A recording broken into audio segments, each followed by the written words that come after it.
Sabe aquela sensação de exaustão que parece não ter um motivo claro, que vem de dentro? Pois é, parece que é um sentimento que está no ar.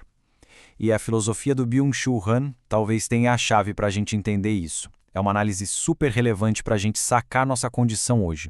E para começar, vamos olhar para uma realidade que é assim, gritante. O Brasil é o primeiro do mundo em ansiedade e um dos primeiros em depressão. Mas olha, isso aqui não é só estatística, né? Esses números mostram o sintoma de uma epidemia silenciosa, de uma exaustão que vai muito, mas muito além do cansaço do corpo. E aí vem a pergunta que não quer calar, a questão fundamental do nosso tempo e que o filósofo Byung-Chul Han tenta responder. Afinal, por que está todo mundo tão exausto?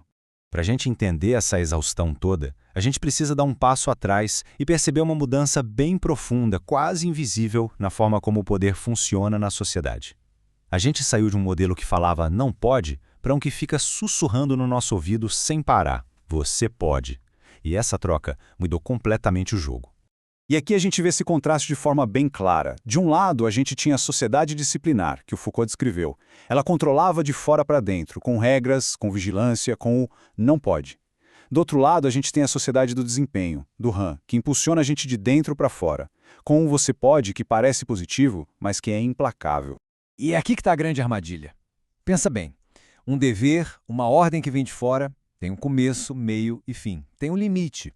Agora, a nossa própria capacidade, o nosso poder fazer, isso não tem limite. E é aí que nasce uma pressão infinita para a gente ser e fazer mais e mais e mais.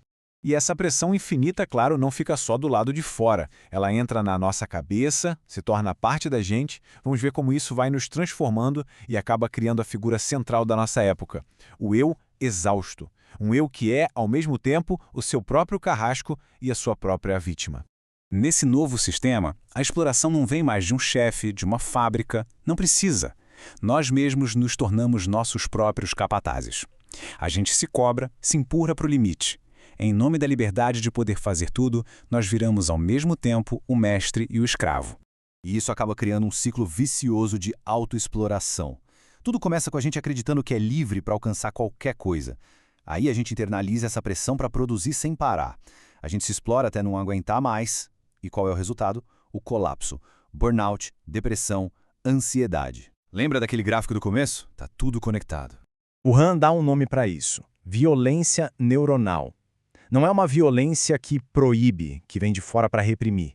É o contrário, é uma violência que nasce de um excesso de positividade. É a pressão para ser sempre mais produtivo, mais feliz, mais otimizado.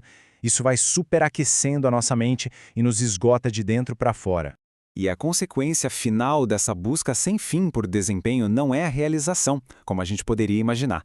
É o que o Han descreve de uma forma muito poética e forte, um infarto da alma, um colapso interno sobre o peso da nossa própria positividade excessiva. Ok, então se a gente está vivendo essa exaustão, esse sofrimento todo, como é que a sociedade lida com isso? A resposta do Han nos apresenta outro conceito muito importante: a sociedade paliativa. Uma sociedade que está focada em evitar a dor a qualquer custo. A base dessa sociedade é a algofobia. É um medo generalizado da dor. Qualquer tipo de sofrimento é visto como um erro, um sinal de fraqueza, uma coisa que não combina com a performance. Então a gente não tenta entender a dor, a gente só quer que ela suma o mais rápido possível.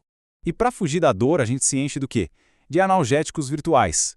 São os likes nas redes sociais, as compras para ter uma satisfação momentânea, os remédios para otimizar o desempenho, as maratonas de séries para a gente não ter que pensar, tudo para anestesiar os sintomas. E aí é que mora o perigo.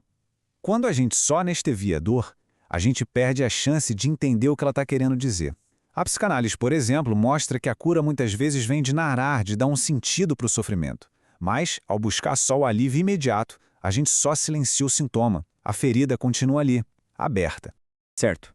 Mas então, tem alguma saída para esse ciclo todo? O Han acredita que sim, e o caminho, segundo ele, passa para a gente redescobrir o poder da contemplação. A proposta dele é a gente resgatar o que se chamava de vita contemplativa, a vida contemplativa. É uma vida que permite a pausa, a reflexão, a atenção de verdade. Ela tem que ser um contrapeso para essa nossa vita ativa implacável, essa vida de hiperatividade, de fazer 1000 coisas ao mesmo tempo.